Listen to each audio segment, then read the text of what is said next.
ये मंडला आकाशवाणी केंद्र है।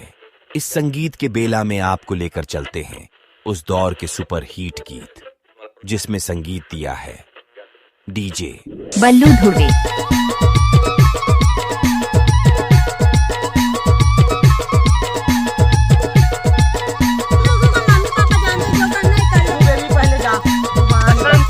कुत्तों के सामने मत नाचना।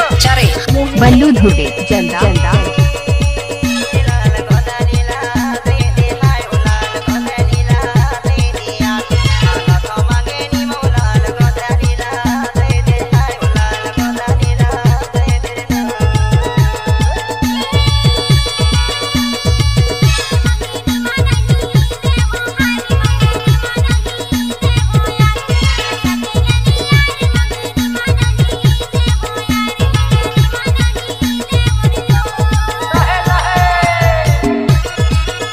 गजब बजाए रे बल्लू भाई।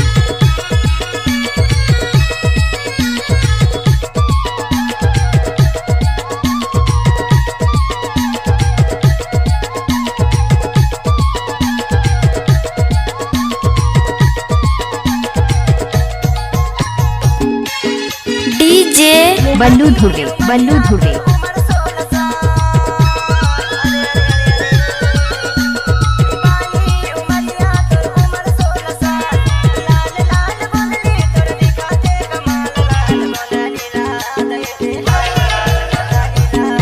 ले भैया हमको राइड काट रही है।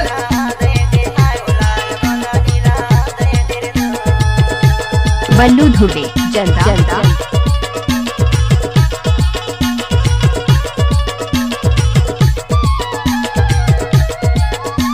कोई भी गाना को मिक्स करना है तो बल्लू भाई का बाएं हाथ का खेल है। ओए होए